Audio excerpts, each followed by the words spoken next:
अल्हम्दुलिल्लाहि वहदा वस्सलातु वस्सलामु अला मन ला नबिय्य बअदा अम्मा बाद।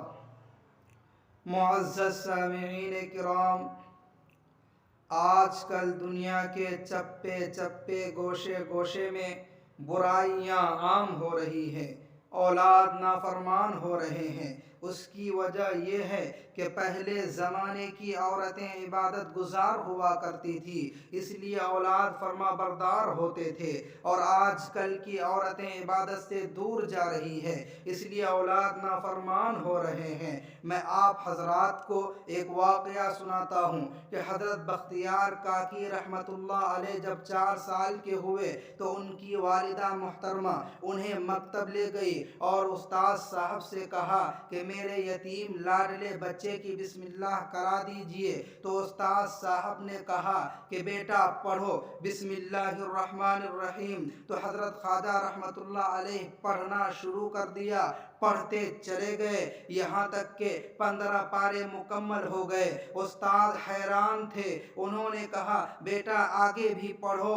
हज़रत बख्तियार काकी रहमतुल्लाह अलैह ने अर्ज़ किया, उस्ताद मुहतरम, जब मैं माँ के पेट में था तो मेरी माँ 15 पारे ही पढ़ी थी, बस अल्लाह ने मुझे 15 पारे याद करा दिए।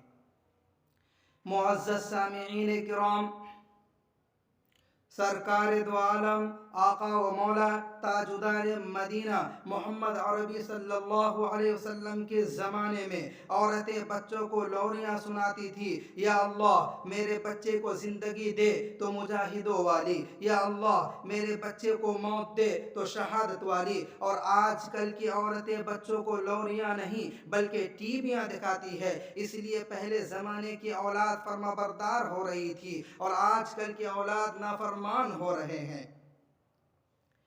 वो माएँ पैदा करती थी नमाजी, वो माएँ पैदा करती थी नमाजी, धनी तलवार के मैदान के गाजी। वो माएँ जब के लेती थी बलाएँ, वो माएँ जब के लेती थी बलाएँ, तो यूं बेटे को करती थी दुआएं। इबादत में कटे बेटा जवानी, इबादत में कटे बेटा जवानी, शहादत में ख़त्म हो जिंदगानी। अल्लाह तबारक व ताला हम सभी सामिईन को सही समझ की तौफीक नसीब फरमाए। व आखिरु दावाना अनिल हम्दुलिल्लाहि रब्बिल आलमीन।